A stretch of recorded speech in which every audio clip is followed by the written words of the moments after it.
Kalau kita ngomongin brand handphone yang udah almarhum atau mundur dari pasar smartphone, pikiran lo pasti langsung melayang ke Nokia atau BlackBerry. Tapi jujur, ada satu brand raksasa yang kalau diingat-ingat lagi, mundurnya mereka itu bikin kita sedih sekaligus gregetan. Brand itu adalah LG. Sumpah, kalau lo ngaku sebagai pecinta gadget sejati, lo pasti setuju kalau LG adalah salah satu brand paling gokil, paling nekat, dan paling rajin berinovasi di industri ini. Di saat brand lain cari aman dengan bikin desain yang mirip-mirip, LG selalu datang dengan ide-ide gila yang di luar nalar. Tapi pertanyaannya, kenapa brand sekreatif dan seberani LG bisa gulung tikar dan milih buat nyerah di tahun 2021 lalu? Kali ini, kita bakal bedah sejarah tragis sekaligus kegilaan inovasi LG yang bakal bikin lo sadar kalau dunia gadget sekarang itu sebenarnya agak ngebosenin tanpa kehadiran mereka. Mari kita flashback ke masa kejayaan mereka di era awal sampai pertengahan Android. Di zaman itu, LG adalah salah satu musuh paling sepadan buat Samsung. Dan momen paling jenius sekaligus ikonik dari LG terjadi pas mereka ngerilis LG G3 dan LG G4. Lo inget nggak? Di saat semua pabrikan HP di dunia kompak naruh tombol power dan volume di samping bodi, LG dengan pedenya naruh tombol-tombol itu di bodi belakang, persis di bawah kamera utama. Awalnya, banyak orang yang ngejek dan bilang, ini desain opo toh, aneh banget, ribet pas dipakai. Tapi pas lo udah megang HP-nya langsung, lo bakal sadar kalau itu adalah posisi tombol paling ergonomis dan paling nyaman yang pernah ada. Jari telunjuk lo bakal pas banget mendarat di sana tanpa perlu ngubah posisi genggaman. Nggak cuma tombol belakang, LG G3 juga jadi salah satu smartphone komersial pertama di dunia yang pakai layar resolusi Quad HD.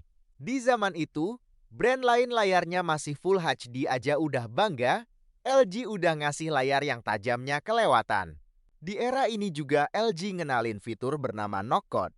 Lo bisa ngetuk layar HP dalam kondisi mati dengan pola ketukan tertentu di area kotak buat langsung buka kunci layar. Fitur ini berasa canggih dan futuristik banget di masanya. Bikin kita ngerasa kayak agen rahasia pas lagi buka HP di depan temen-temen tongkrongan. Tapi dasar namanya LG, mereka nggak pernah puas kalau cuma bikin HP yang normal.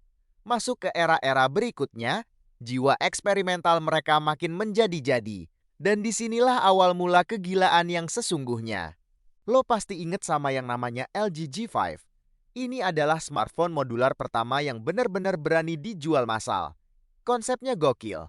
Bagian bawah HP-nya bisa dicopot, ditarik keluar kayak laci, buat diganti baterainya atau dipasangin aksesoris tambahan yang mereka sebut LG Friends. Ada modul buat bikin audionya makin premium pakai DAC eksternal. Ada juga modul camless buat bikin HP-nya punya grip dan tombol fisik kayak kamera profesional. Sayangnya, inovasi ini terlalu cepat buat masanya. Mekanismenya kurang kokoh, aksesorisnya mahal, dan pasar belum siap. Produk ini gagal total di pasaran, tapi lo harus angkat topi buat keberanian LG. Kekalahan di LG G5 ternyata nggak bikin mereka kapok. Beberapa tahun setelah itu, LG kembali bikin gempar dunia lewat smartphone bernama LG Wing. Ini adalah salah satu HP paling nyeleneh tapi keren yang pernah diciptakan manusia. HP ini punya dua layar, di mana layar utamanya bisa diputar 90 derajat ke atas membentuk huruf T, dan di bawahnya bakal muncul layar kedua yang lebih kecil. Konsepnya adalah buat multitasking yang ekstrim. Lo bisa nyetir sambil buka Maps di layar atas yang gede, sambil tetap bisa ganti lagu atau angkat telepon di layar bawah tanpa ngeganggu navigasi lo. Buat konten kreator, layar bawahnya bisa berubah fungsi jadi gimbal stabilizer fisik buat ngontrol kamera atas. LG Wing ngebuktiin kalau LG itu adalah brand yang punya ego tinggi. Mereka nggak peduli produk ini bakal laku keras atau enggak. Yang penting mereka bisa pamer teknologi masa depan ke mata dunia. Dan puncaknya, sekaligus plot twist paling tragis dalam sejarah gadget, terjadi di awal tahun 2021. Di ajang pameran teknologi CES, LG memamerkan sebuah konsep smartphone bernama LG Rollable. Ini HP layar gulung. Jadi, dalam kondisi normal, HP ini kelihatan kayak smartphone biasa. Tapi begitu lo pencet satu tombol, layarnya bakal melebar sendiri secara otomatis ke samping, digulung keluar oleh motor penggerak internal yang halus banget, mengubah ukurannya dari smartphone menjadi sebuah tablet. Sumpah, pas video demo itu keluar, semua pecinta gadget di dunia langsung melongo.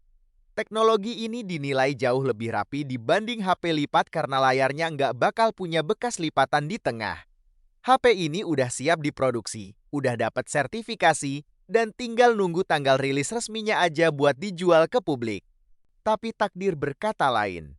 Di tengah antusiasme dunia yang lagi nungguin LG Rollable, pada bulan April 2021, manajemen pusat LG mengeluarkan pengumuman resmi yang bikin lemes semua orang.